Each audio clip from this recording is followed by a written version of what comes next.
Good morning दोस्तों। अक्सर आपने किसी न किसी के मुंह से सुना होगा कि मेरा अकाउंट फ्रीज हो गया, कोई ट्रांजैक्शन के बाद या लेन देन के बाद जो है फ्रीज हो गया। आखिर ये फ्रीज होता क्या है, ये यूपीआई स्कैम क्यों है? सपोज करिए आप एक दुकानदार है, आपने किसी को 200 रुपये 500 रुपये का सामान दिया, उसके बदले उन्होंने आपके क्यूआर कोड पे स्कैनर पे 500 रुपये सेंड किया और 2 दिन बाद पता चलता है कि आपका अकाउंट फ्रीज हो गया। तो आपने तो सामान दिया था, कायदे से आपका कोई गलती नहीं है, लेकिन फिर आपका अकाउंट फ्रीज क्यों हुआ? इस चीज़ पे हम लोग चर्चा करेंगे कि ये यूपीआई स्कैम क्या है, क्यों अकाउंट फ्रीज होता है, इसके फिर यदि फ्रीज हो जाए तो उसके बाद हम लोगों को कौन से स्टेप लेने चाहिए, क्या करना चाहिए। तो चलिए विस्तार से शुरू करते हैं। यूपीआई स्कैम भारत में डिजिटल पेमेंट सिस्टम जितना तेज़ी से लोगों का ज़िंदगी का आसान बनाया है, उतना तेज़ी से ही ये लोगों को टेंशन में ही ला दिया है। 50% यूजर ऐसे हैं जो कि यूपीआई स्कैम की चपेट में कहीं न कहीं किसी न किसी रूप में आ ही जाते हैं। उसके बाद होता है भाग दौड़ का लंबा सिलसिला। फिर कभी कभी ऐसा लगता है कि वो पुराना दौर ही सही था, जब लोग चेक से या बैंक में जा कर के पेमेंट करते थे। कम से कम ये एक रुपया सुरक्षित रहता था और इन सब चीज़ों से पाला नहीं पड़ता था।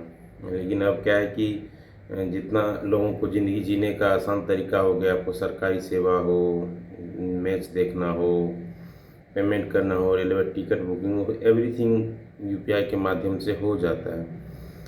तो इसलिए लोगों का ज़िंदगी तो आसान बनाया, साथ ही साथ कुछ चुनौती है। उस चुनौती के बारे में आज हम लोग चर्चा करेंगे। तो आज ज़रूरी है जागरूकता की। पेमेंट, डिजिटल पेमेंट को तो दोस्तों बीच में इंटरप्शन हो गया था। मैं कह रहा था आज ज़रूरत है जागरूकता की। यूपीआई स्कैम मामला क्या है, सबसे पहले इसको समझते हैं। यूपीआई स्कैम ऐसा धोखाधड़ी है जिसमें अपराधी आपको भ्रमित करके आपके बैंक अकाउंट से पैसे ट्रांसफ़र करवा लेते हैं और फिर जब वो आदमी जानता है जिसके अकाउंट से ट्रांसफ़र हुआ तो वो क्या करते हैं, 1930 पे साइबर क्राइम पोर्टल पे, भारत सरकार के पोर्टल पे कंप्लेंट दर्ज करा देता है। जिसके बाद फिर क्या होता है कि वो पैसा जिस चीज़ के पास जाता है, जिस अकाउंट में, उतने लेयर में वो बंद होते जाते हैं। ठीक है। और इसलिए अब जो है कभी न कभी इसके चपेट में कोई दुकानदार आ जाता है, कोई आम ग्राहक आ जाता है या नॉर्मल यूज़र आ जाता है। सब कुछ करिए मेरा रुपया किसी के यहाँ, मैंने उनसे रुपया मांगा और उन्होंने रुपया दिया और मेरा भी अकाउंट फ्रीज हो गया, उसका भी हो गया। हो सकता है अगला व्यक्ति किसी ने से मंगवाया वो फ्रॉड वाला रुपया होगा और उस पर उस अमाउंट पे जितना जो पर्टिकुलर अमाउंट है उस पर फ्रीज, जिसकी वजह से पूरा अकाउंट ही फ्रीज कर दिया। इसमें उसकी भी कोई गलती नहीं है और ना ही मेरा मेरा तो कोई गलती ही नहीं है, मेरा रुपया था तो मैंने मांगा था। तो ठीक इसी प्रकार से तो अब इसके बचने के तरीके क्या क्या है, मान के चलिए कि ये चीज़ जब हो जाए आपके साथ तो फिर क्या करें। जब आपका अकाउंट फ्रीज हो जाए तो तुरंत जैसे साइबर फ्रॉड आपके साथ या साइबर स्कैम के तहत आपका अकाउंट फ्रीज हुआ है तो आपको कुछ नहीं करना है दोस्तों। आप यदि दुकानदार हैं तो बिल आप रखिए हर एक चीज़ का। जैसे 500 रुपये किसी ने आपको ट्रांजैक्शन किया तो 500 का बिल आप बना करके रखिए। कस्टमर को भी रिसीव कराइए और अपने पास भी एक रिसीविंग कॉपी रखिए प्रूफ के तौर पे। इसलिए बोला जाता है कि कोई भी सामान का हमको जीएसटी बिल चाहिए या जीएसटी बिल देना चाहिए कस्टमर। यदि आप 500 रुपया का सामान कोई ख़रीदता है, आप उसको बिल देते हैं तो आपको आपके पास प्रूफ है, आप जीएसटी बिल देते हैं और आपका 500 रुपया का उसी ट्रांजैक्शन के लिए, लेन देन के लिए बंद हुआ है। तो जब आप जाएंगे साइबर क्राइम थाना में, जहाँ पे ये बैंक को दिखाएंगे मैंने तो सामान बेचा था, तो स्वतः ही जो है उसको कंसीडर किया जाएगा कि हाँ इन्होंने सामान बेचा, इसका ये जीएसटी बिल है प्रॉपर, उसके बदले ये रुपया लिया, तो आपका होल्ड वहाँ पे हट जाएगा। ठीक है। फिर अगला का क्या है, अगला लेयर का कहानी को छोड़ दिया, पर्सनल व्यक्तिगत आपका जो है होल्ड हट जाएगा, वहाँ पे कोई दिक्कत नहीं है। अक्सर दोस्त और भी कई कारण है जो फ्रीज होता है अकाउंट। उसका कारण है कि यदि यदि आपके अकाउंट में अननोन सोर्स से पैसे आते हैं तो prevention of money laundering act 2002 के तहत जो है आपका अकाउंट को फ्रीज किया जा सकता है। बार बार किसी अलग अलग अकाउंट से बार बार रुपया आपके अकाउंट में आ रहा है, तो ये भी जो है ये भी एक कारण बनता है अकाउंट फ्रीज होने का, ठीक ना।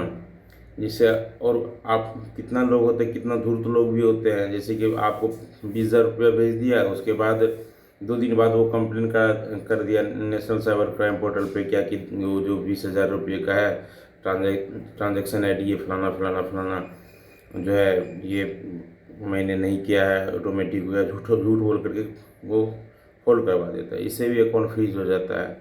तो इससे बचने का यही उपाय है कि आप यदि किसी से लेन देन करते हैं तो उसका पुख्ता प्रूफ रखिए। यदि आप किसी को कर्ज दिए तो उसका भी एग्रीमेंट कराइए, ताकि वो फ्यूचर में फिर आपको रुपया दे। और यदि इस तरह का हरकत करे तो आप एग्रीमेंट को दिखा सकते हैं कि मैंने उनको रुपया कर्ज के रूप में दिया था, वही रुपया उन्होंने यूपीआई किया था जिसको उन्होंने होल्ड करवाया है, तो वो फिर कोई मायने नहीं रह जाएगा। आपका बैंक को जो है फ्रीज हटाना ही पड़ेगा, ठीक है, और आपके पास पुख्ता प्रूफ रहेगा। और दोस्तों इससे बचने का है क्या कि जिससे आपका अकाउंट फ्रीज हो जाता है तो आपको क्या क्या स्टेप लेने चाहिए।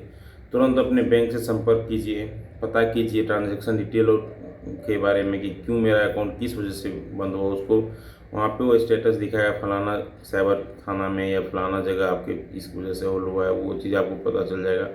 जब पता चल जाए तो साइबर पोर्टल पर कंप्लेंट स्टेटस को चेक कीजिए।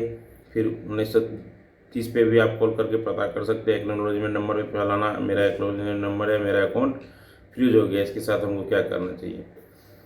अब इसके पास जब ऐसा हो जाता है तो जब आपके पास प्रॉपर ट्रांजैक्शन का स्लिप रहता है, आपने कहाँ से क्यों रुपया लिया, किससे लिया, आपके पास बिल है या आपने रुपया के बदले रुपया लिया यूपीआई के माध्यम से, वो चाहे थर्ड व्यक्ति फ्रॉड से ही रुपया क्यों ना लिया हो, तो वो जितना अमाउंट का आपके पास डीड है या फिर प्रूफ है, तो वो रुपया ऑटोमेटिक जो है आपको जो है गवर्नमेंट अनफ्रीज कर देगी, बैंक अनफ्रीज कर देगा। उसके लिए आपको सोचना नहीं है, आपको बस प्रूफ शो करना है कि ये जो ट्रांजैक्शन इतने रुपये का अमाउंट है जो मेरे खाता पे लगा है, वो रुपया मैंने फलाना व्यक्ति से फलाना कारण से लिया था या उन्होंने भेजा था।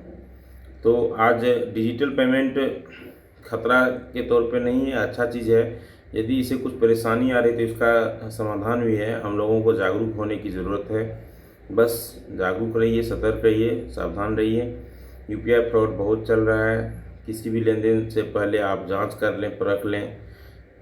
यदि हैवी अमाउंट है तो कोशिश करें कि फ़ोनपे के माध्यम से ना लें।